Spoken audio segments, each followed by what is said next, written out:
Ito naman ay para sa mga bashers.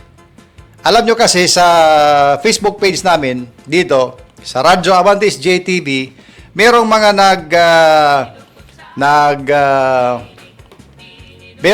nagko-comment, merong mga nagda-direct message na sinasabi ako ang tinitira dahil ito daw sa aking accent sa pagsasalita ko ng Tagalog.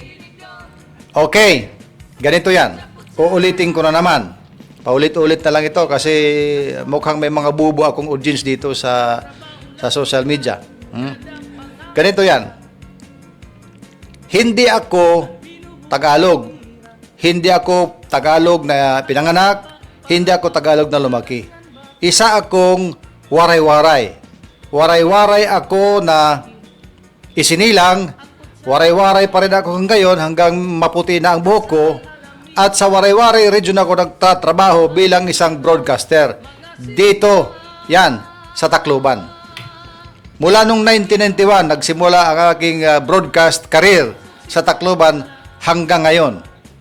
So nag-broadcast ako, waray-waray talaga yan. Kasi yan ang aming lingwahe rito. Nagre-report man ako sa ibang network, sa national, pagka mayroong mga dapat na ibalita, nagtatagalog o nag-Filipino tayo, Tagalog na lang, sabihin natin. Nagtatagalog ako dahil Tagalog network yung aking binabatuhan ng balita. O, di ba? So, in this case ngayon, dito sa ating broadcast, webcast na rin, sa social media man ito, ginagawa natin ito na Tagalog na lang para maintindihan, makarelate yung ibang mga Pilipino na outside the Waray-Waray region kasi ang Tagalog or Filipino, yan ang ating pambansang wika. Pagkadami-daming wika ang bansa natin na Pilipinas, pero iisa lang ang ating pambansang wika at yun ay ang Filipino or Tagalog. Kaya, ginagawa ko ito para makaintindi kung ikay isang Pilipino saan man sa mundo, maintindihan mo ang pinag-uusapan dito at ang lingwahe ko. Ikaw magwawaray-waray ba ako, hindi man maintindihan ng iba. Ha? Maghahanap pa ng translator app or kaibigan na magta-translate. Walang ganun yon. Pero dito sa ginagamit nakin na lang, nakin, parang Tagalog din yun eh. Ha? Tagalog para maintindihan ng lahat. Ha? Hayaan nyo na kung hindi angkop sa inyong panlasa ang aking accent bilang Tagalog, hindi siya malumanay gaya ng inyong naririnig sa mga totoong mga Tagalog, ganun talaga, waray-waray ako, may katigasan ng dila, medyo may lazy lips pa, at talagang itong dila ko dito na talaga ito na-exercise sa waray-waray na pagsasalita. Hindi sa Tagalog.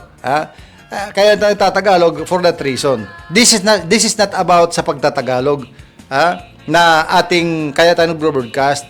This is about sa pagpapahayag na mga balita, na mga kaganapan sa ating bansa na nais natin iparating sa inyo, malaman ninyo at ang meron kayong kaalaman, hindi puro chismis, hindi puro fake news ang nakikita ninyo dyan sa social media. Ito mga nagko-comment, kadalasan dito mga sorry for the word, pero karamihan dito mga bubo. Kasi napaghahalata na mga trolls lang ito. Ganito kasi, pagka ako'y nagbabalita ng mga balita na napapabor sa Marcos, sa Romualdez, magsusulputan yan ng mga bashers na minsan walang mga mukha. Minsan may mukhang demonyo pa ang mga profile. At makikita mo sa linya nila ng mga yung kanilang mga linya ng pagsasalita, argument, mukhang mga mukhang mga hanggang sa pintuan lang ng paaralan nakapasok. Napaghalata na mga trolls ang mga ito. Pagka naman ako nagbabalita rin ng mga balita na napapabor sa mga Duterte, ganun, walang lumalabas na mga bashers.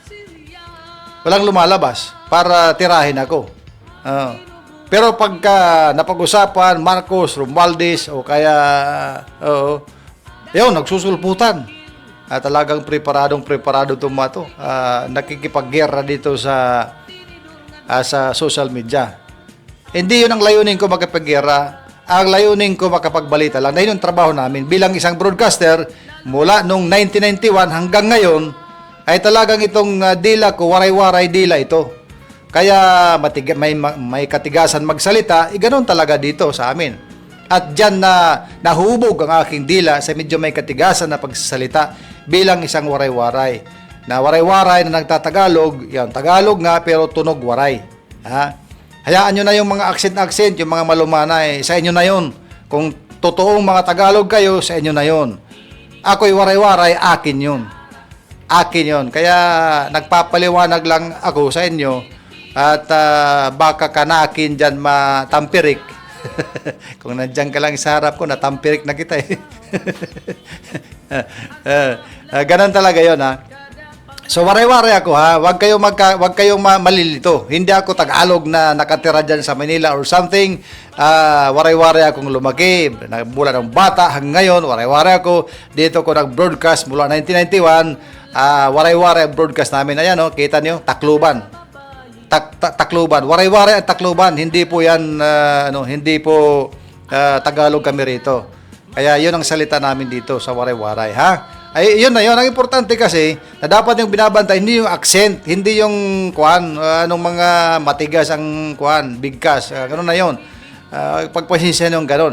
Pero, ang importante kasi yung balita at mga nangyayari sa ating bansa na dapat ninyong malaman. Para matigil na yung mga puro mga fake news na karamihan, mga fake Facebook page at marami pang iba. Hindi ito fake talagang lehitimong media entity ito. Kung fake ba naman ako, ipapakita ko bang mukha ko dito? Ayan studio ko, Tacloban ito. Kung gusto mong magparesibo, may mga marami akong official receipts at mga business permit na gusto mong magbayad.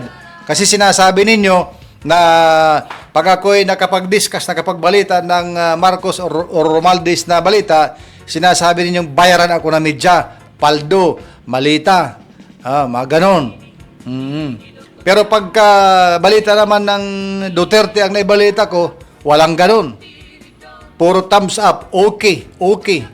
Ibig sabihin yun, nandyan lang nakaabang yung mga trolls na kalaban ng mga gusto niyo akong kinakalaban sa social media, wala akong pakialam sa inyo.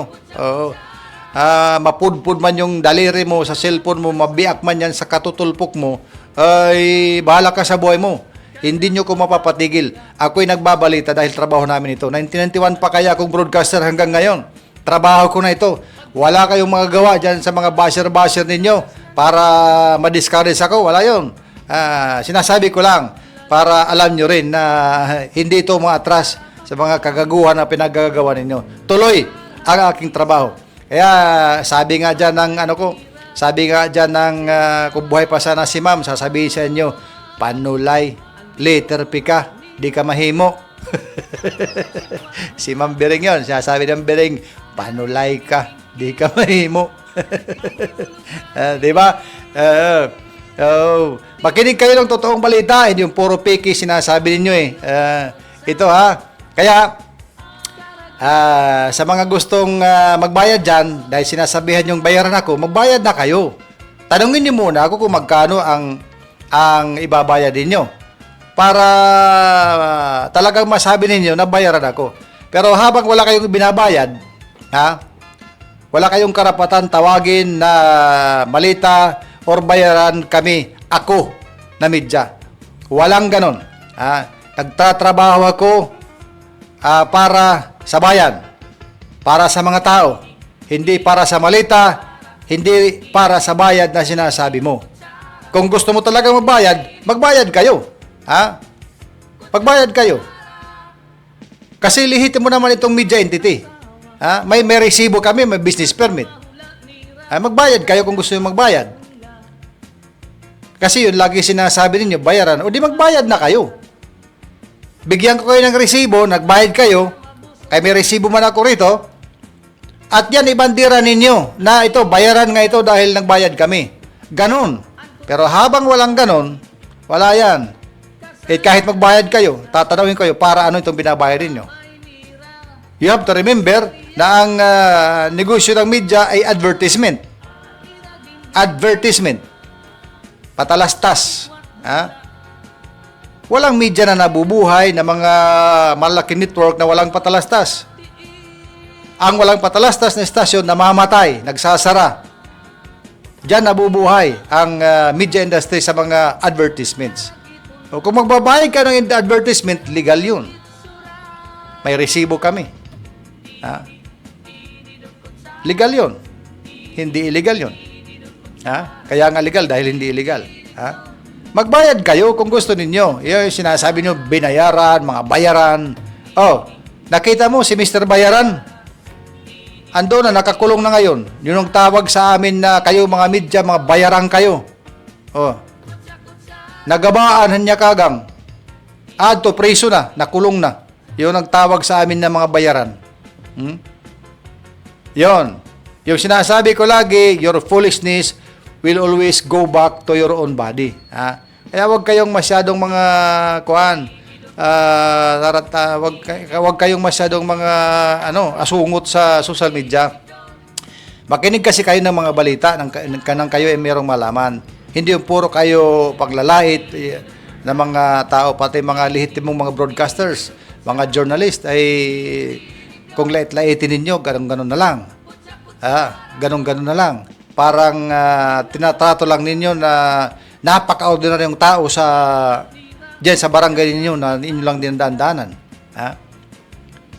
Tingin ninyo sa mga broadcasters, sa mga journalists, dahil hindi ninyo kaalyado, dahil hindi pabor sa lahat ng sinasabi ninyo, ay mga very ordinaryong tao na lang sa ating mamamayan. Ang mga broadcasters at mga mamamahayag, journalist, ay napakahalagang papel ang ginagampanan sa ating mundong ito. Hindi lang sa Pilipinas, kundi sa buong mundo. At alam na ninyo yan kung bakit. Hindi ko na kailangan ipaliwanag. Ayaw mga fake news maker dyan, kayo sana dapat ang wala dyan. Pero lahat may access na social media, kaya dapat gamitin na lang ng maayos ang access ninyo sa publication through Facebook at iba pang social media para naman makatulong kayo. Hindi yung puro paninira na mga walang kwenta. O, di ba? So, ganun na ha? Ganun na lang. Bago tayo tapusin ito, ganun na lang. Yung mga nagsasabing ako ay bayaran, yung mga nagsasabi sa Tagalog accent ko, okay na yun ha? Hindi ako Tagalog. Waray-waray ako na nagtatagalog para sa kapakanan, para makaintindi ang lahat ng mga Pilipino. Number 2, sa mga nagsasabi ako'y bayaran na media, ang sinasabi ko sa inyo, magbayad kayo nang talagang masabi na ninyo na ako'y bayaran. Habang walang ganon, wala kayong karapatan na ako'y tawagin na bayaran na media dahil walang ganon. Number 3, ang tumawag sa amin na ang mga media ay bayaran, andoon, nakakulong na ngayon. Kilala niyo kung sino yon, di ba? Nakakulong na siya ngayon. Siya ang kahuli-hulihang opisyal ng gobyerno na tumawag sa media na mga bayaran ang mga media. Nahigabaan, adto, preso na. Alam mo na ito, ha? Sige, ganun lang, ha? Yun na yun. Okay na? Bashers! Pasok!